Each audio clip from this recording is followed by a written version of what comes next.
Royal Challengers Bengaluru ఈసారి సరికొత్తగా కనిపిస్తోంది. బ్యాటింగ్, బౌలింగ్లోనూ అంచనాలకు తగ్గట్టే కనిపిస్తోంది. సమిష్టిగా రాణిస్తోంది. సీజన్లో సొంత గడ్డపై ఇంకా ఆడలేదు, కానీ ప్రత్యర్థుల గడ్డపై ఆడిన 2 మ్యాచ్ల్లోనూ విక్టరీ కొట్టింది. తొలి మ్యాచ్లో డిఫెండింగ్ ఛాంపియన్ కోల్కతా నైట్ రైడర్స్ను చిత్తు చేసింది. ఈడెన్ గార్డెన్స్లోని కేకేఆర్పై పంజా విసిరింది. ఆ తర్వాత ఇప్పుడు చెన్నై కోటను బద్దలు కొట్టింది. సాధారణంగా చెపాక్లో సూపర్ కింగ్స్ చాలా బలమైన జట్టు. స్పిన్కు అడ్డాగా ఉండే హోమ్ గ్రౌండ్లో ప్రత్యర్థులను తిప్పికొడుతుంది. స్పిన్ బలంతో బెంబెలెత్తిస్తుంది. అలాంటి గడ్డ మీద ఈసారి రాయల్ ఛాలెంజర్స్ బెంగళూరు సత్తా చాటింది. అప్పుడెప్పుడో 2008లో చెన్నైలో ఆర్సీబీ గెలిచింది.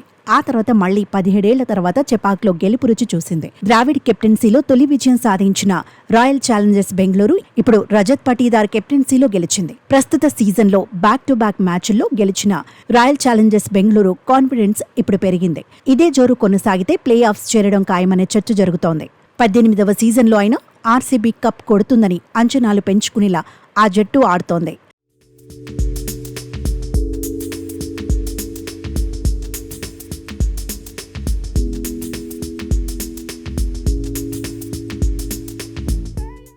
చెన్నై సూపర్ కింగ్స్తో మ్యాచ్లో టాస్ ఓడిన రాయల్ ఛాలెంజర్స్ బెంగళూరు తడబడలేదు.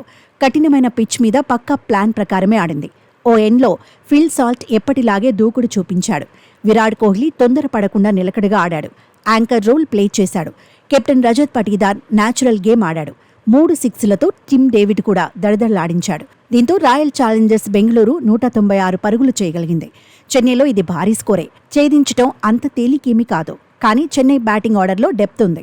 దీంతో సూపర్ కింగ్స్ బ్యాటర్స్ చెలరేగిపోతారేమో అని ఫ్యాన్స్ ఎక్స్పెక్ట్ చేశారు. కానీ సీఎస్కే ఆరంభం నుంచే తడబడింది.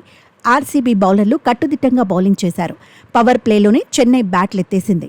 26 పరుగులకే 3 వికెట్లు కోల్పోయింది. రచిన్ రవీంద్ర నిలకడగా ఆడిన శివం దుబే కాసేపు మెరిసిన చివర్లో మహి 2 సిక్సర్లు బాదిన చెన్నైకి ఓటమి తప్పలేదు. 50 పరుగుల తేడాతో రాయల్ ఛాలెంజర్స్ బెంగళూరు విజయం సాధించింది. డిఫెండింగ్ ఛాంపియన్, మాజీ ఛాంపియన్ను ఓడించడంతో ఇప్పుడు ఆర్సీబీకి ఎనర్జీ వచ్చింది. మున్ముందు రజత్ పటీదార్ సేన ఎలా ఆడుతుందనేది ఆసక్తికరంగా మారింది.